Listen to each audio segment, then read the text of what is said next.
مفتی وسیم دہلوی کے بیانات کے لیے مفتی صاحب کے official channel MWA Islamic channel کو سبسکرائب کریں۔ اللہ تبارک و تعالی نے قرآن مجید میں ایک بڑی پیاری بات ارشاد فرمائی اور سوال کے انداز میں اس بات کو بیان کیا، هل يستوي الذين يعلمون والذين لا يعلمون، کیا وہ لوگ جو علم والے ہیں اور وہ لوگ جو علم والے نہیں ہیں کیا برابر ہو سکتے ہیں؟ کیا کسی چیز کا ماہر اور کسی چیز کا جاننے والا نہ ہو وہ دونوں برابر ہو سکتے ہیں؟ کیا ڈاکٹر اور مریض یہ دونوں برابر ہو سکتے ہیں؟ ایک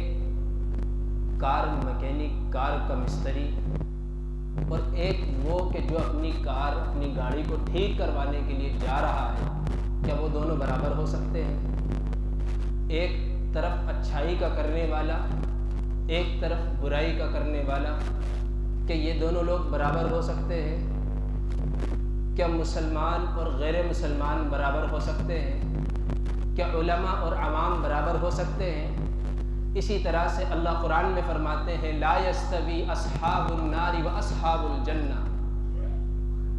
جہنم والے اور جنت والے بھی برابر نہیں ہو سکتے۔ جب اتنا موٹا فرق ہمیں معلوم ہے کہ یہ لوگ برابر نہیں ہو سکتے، ایک دوسرے کے برابر نہیں آ سکتے، اور جب ہم دنیا کے کسی بھی میدان اور شعبے میں جاتے ہیں تو وہاں پہ ماہرین کو تلاش کرتے ہیں، لیکن دین کے معاملے میں ہم کیوں علماء کو چھوڑ کر عوام سے جا کر سیکھنے کی کوشش کرتے ہیں؟ دین کے معاملے میں ہم کیوں علماء کو چھوڑ کر سوشل میڈیا سے سیکھنے کی کوشش کرتے ہیں؟ دین کے معاملے میں ہم کیوں بازاری علماء کی طرف توجہ دیتے ہیں کہ جن کے بارے میں ہمیں معلوم نہیں، جن کو ہم جانتے نہیں، بس سوشل میڈیا پر آ گئے، اچھی بات بتا دی، ہم نے ان پر اعتماد کر لیا؟ کیوں ہم اس بات کی ضرورت محسوس نہیں کرتے کہ جا کر اپنے علماء سے پوچھ لیں کہ یہ فلاں عالم ہے، ان کی کلپ کو ہم نے دیکھا ہے، ان کی ویڈیو کو ہم نے دیکھا ہے، ان کے بیان کو ہم نے سنا ہے، کیا ان کو سننا ٹھیک ہے؟ جبکہ ہم کسی دوائی کا ایڈورٹائزمنٹ جب آن لائن دیکھتے ہیں تو ڈاکٹر سے جا کے مشورہ کرتے ہیں، ہمیں گوگل پر، ہمیں آن لائن سرچنگ پر یہ دوائی دستیاب ہوئی ہے، کیا اس کا کوئی سائیڈ افیکٹ تو نہیں ہے؟ کیا اس کا کوئی نقصان تو نہیں ہے؟ کیا ہم اس بیماری میں اس کو استعمال کر سکتے ہیں کہ نہیں ہے؟ کیا ایسا ہے کہ نہیں ہے؟ ہم پوچھتے ہیں نا ڈاکٹر سے جا کے، ہمیں آن لائن کسی دوائی کے بارے میں معلوم ہوتا ہے، تب بھی ہم جا کر ڈاکٹر سے اس کے بارے میں صلاح و مشورہ لیتے ہیں، کہیں ہمارے جسم کو نقصان نہ پہنچ جائے، اس لیے کہ ڈاکٹر نے اس دوا کو تجویز نہیں کیا، بس ہمیں سوشل میڈیا کے ذریعے سے، انٹرنیٹ کے ذریعے سے، الیکٹرانک میڈیا کے ذریعے سے اس کے بارے میں علم ہوا، لیکن اس کے باوجود کہ وہ چیز ہمارے جسم کو نقصان نہ پہنچا دے، کوئی ری ایکشن نہ کر جائے، ہماری موت کا سبب نہ بن جائے، ہم کیا کرتے ہیں؟ ڈاکٹر سے جا کے اس کے بارے میں پوچھتے ہیں، تفتیش کرتے ہیں، صلاح و مشورہ لیتے ہیں۔ ایسا ہے کہ نہیں ہے؟ تو بھائی دین کے معاملے میں ایسی لاپرواہی کیوں؟ دین کے معاملے میں ایسی غفلت کیوں؟ ایسی ناانصافی دین کے بارے میں کیوں کہ ہمیں جب کچھ بھی ملتا ہے ہم اس کو قبول کر لیتے ہیں؟ ٹھیک ہے، اچھی بات ہے، قبول کر لیا، لیکن اس کے بارے میں تحقیق کرنا، اس کے بارے میں جاننا، اپنے علماء کے پاس جا کر، یہ بھی تو ہمارے ذمے ویسے ہی ضروری ہے جیسا کہ ظاہری جسم کی بقا کے لیے ہم ایک ڈاکٹر کے پاس جاتے ہیں صلاح و مشورے کے لیے، ٹھیک اسی طرح اس جسم کو چلانے والی جو اصل سپر پاور طاقت ہے جس کو ہم روح کہتے ہیں، اس روح کو باقی رکھنے کے لیے، اس روح کو غذا فراہم کرنے کے لیے، اس روح کی طاقت اور قوت کے لیے، کیا اس جسمانی جسم سے زیادہ اس کی حفاظت ہمارے ذمہ ضروری نہیں ہے؟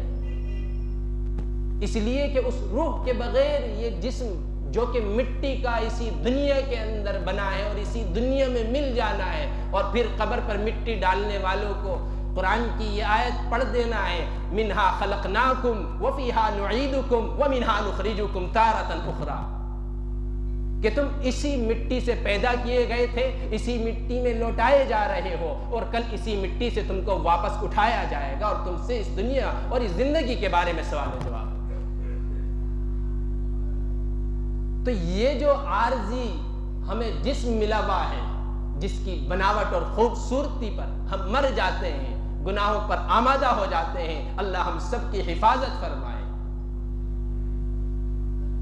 تو جب اس جسم کے لیے جو کہ ایک عارضی جسم، ایک عارضی بدن، ایک عارضی خوبصورتی ہمیں ملی ہوئی ہے،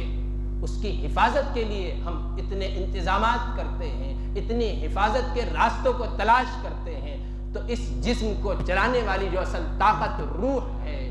کیا اس کی اس سے زیادہ حفاظت کی ضرورت نہیں ہے کہ نہیں ہے؟ تھوڑا سا زبان بھی ہلا دے بھائی، ہے نا؟ تو پھر اس کی حفاظت انشاءاللہ آج سے ہمیں اس سے زیادہ کرنی ہے جو ہمارا ظاہری جسم ہے، کریں گے نا؟ تو یہ جبھی ہوگی، یاد رکھیے، اس روح کی غذا اللہ کا ذکر ہے، عبادت ہے، تلاوت ہے، اور اللہ کے احکام پر چلنا ہے، علی علیہ السلام کے طریقے کو اپنانا ہے، آپ صلی اللہ علیہ وسلم کے لائے ہوئے دین اور علم کو حاصل کرنا ہے۔ اور وہ ہم حاصل کہاں سے کریں گے بھائی؟ جو اس کے ماہرین ہیں انہی سے تو حاصل کریں گے نا۔ جس طرح سے ڈاکٹر سے ہم ڈاکٹری کا، دوائی کا علم حاصل کرتے ہیں، پھر اس کے بعد اس کو استعمال کرتے ہیں، اس کو ہم اپنے جسم کے لیے پسند کرتے ہیں، ٹھیک اسی طرح سے ہم اپنے ایمان اور اپنے اسلام اور اپنے دین کی سلامتی اور حفاظت کے لیے ہمارے لیے ضروری ہے کہ ہم علماء سے رجوع کریں ہر معاملے میں۔ اس لیے کہ علماء کے بارے میں نبی علیہ السلام نے فرمایا، ایک طرف دیکھیں صحابہ کے بارے میں نبی کیا فرماتے ہیں، صحابہ کے بارے میں فرماتے ہیں اصحابی کالنجوم بأیہم اقتدیتم اہتدیتم، کہ میرے صحابہ ستاروں کی مانند ہیں،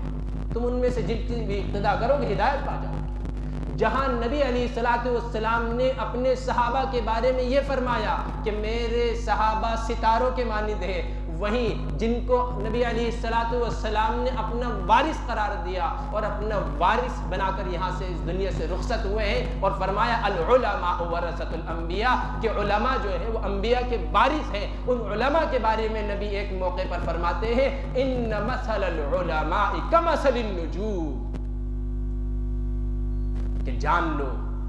علماء کی مثال ستاروں کی مانند ہے۔ علماء کی مثال ایسی ہے جیسے کہ ستارے، یہتدی بہا فی ظلمات البر والبحر، اور ستارے وہ ہوتے ہیں جن سے خشکی اور تری کے راستوں میں ان سے رہبری لی جاتی ہے، ان سے رہنمائی حاصل کی جاتی ہے، ان سے راستوں کو تلاش کیا جاتا ہے۔ آج جگہ جگہ لائٹوں کا انتظام ہے، الیکٹرک بجلی وغیرہ کا انتظام ہے، جگہ جگہ سڑکوں پر بھی لائٹیں لگی ہوئی ہیں، لیکن پہلے ایسا نہیں تھا۔ تو جب خشکی اور تری میں چلنے والے، صحراؤں میں سفر کرنے والے لوگ نکلا کرتے تھے، جایا کرتے تھے، ستاروں کے ذریعے سے راستوں کو تلاش کیا، اور اسی طرح سے فرمایا کہ اگر وہ ستارے ماند پڑ جائیں، وہ ستارے دم توڑ جائیں، وہ ستارے بے نور ہو جائیں، تو پھر جو راہ چلنے والے ہیں وہ بھٹک جائیں گے۔ یعنی علماء اگر عوام کے درمیان نہیں ہوں گے تو عوام جو ہے گمراہی کے راستے پر جا پڑے گی، عوام گمراہی کی طرف چل پڑے گی، اور علماء کے ہوتے ہوئے غیر علماء کو اپنا امیر، اپنا پیشوا، اپنا رہبر اور اپنا کچھ بڑا بنا کر ان سے مسئلے مسائل کا، ان سے دینی باتوں کا، اپنے ذاتی معاملات کا رائے اور مشورہ لیں گے، تو پھر ظاہر سی بات ہے اس وقت بھی قوم گمراہی کی طرف جائے گی۔ تو اس لیے ضرورت ہے کہ ہم علماء کی طرف رجوع ہوں۔ ایک اور اہم بات نبی علیہ السلام نے یہ بھی بیان فرمائی کہ علماء ستاروں کے مانند ہیں۔ جب کسی عالم کی موت ہوتی ہے تو کسی عالم کی موت کا ہونا، کسی عالم کا مر جانا، اس کا انتقال کر جانا، یہ ایک ایسی مصیبت ہے کہ جس کی بھرپائی نہیں ہو سکتی۔ اور فرمایا کہ ایک عالم کی موت ایک قبیلے کی موت سے زیادہ بڑھ کر ہے۔ قبیلے میں ہزاروں لاکھوں افراد موجود ہیں، وہ سارے کے سارے مر جائیں اور ایک طرف عالم کی موت ہو رہی ہو تو ان کی موت بھی ایک کم ہے ایک عالم کی موت کے ساتھ۔ اس لیے کہ جب علماء نہیں ہوتے ہیں تو پھر گمراہی پھیلتی ہے، اور علماء کے ہوتے ہوئے بھی ہم علماء کو توجہ نہ دیں، ہم علماء کی طرف رخ نہ کریں، ہم علماء سے رجوع نہ کریں، ہم علماء سے مسئلے مسائل معلوم نہ کریں، ہم علماء سے دین اور اسی طرح سے اپنے ذاتی معاملات میں رہبری حاصل نہ کریں، ان سے مشورے نہ کریں، تو پھر اب گمراہی کے علاوہ کوئی راستہ نہیں بچے گا۔ اسی بات کی طرف نبی علیہ الصلوۃ والسلام نے ایک حدیث مبارکہ میں ارشاد فرمایا کہ جب لوگ غیر علماء کو اپنا پیشوا بنا لیتے ہیں، ان سے رہنمائی حاصل کرتے ہیں، ان کو اپنا امیر بنا لیتے ہیں، ان کو اپنا قائد بنا لیتے ہیں، اتخذ الناس رؤوسا جہالا فافتوا بغیر علم فسئلوا، ان سے وہ سوال کرتے ہیں، مسئلے پوچھتے ہیں، اپنے ذاتی معاملات کے بارے میں رائے مشورہ لیتے ہیں، فافتوا بغیر علم، اور وہ کیا کرتے ہیں؟ فتویٰ دیتے ہیں بغیر کسی علم کے، لوگوں کو جو ہے اس کے بارے میں کیا کرتے ہیں؟ ان کے پاس علم تو ہے نہیں، بس اپنی عقل اور رائے سے اور اپنی سمجھ سے اور اپنے موٹے دماغ سے جو ہے ان کو رائے مشورہ دے رہے ہوتے ہیں، جس کی وجہ سے نبی فرماتے ہیں فضلوا واضلوا، وہ تو خود گمراہی کی طرف بڑھ ہی رہے تھے، وہ دوسروں کو بھی لے کے گمراہ ہو جاتے۔ تو اس لیے تمام اپنے معاملات اور مسائل میں ہم علماء کو اپنا رہبر بنائیں، ہم علماء کو اپنا امیر سمجھیں، ہم علماء کو ہی اپنا قائد رکھیں۔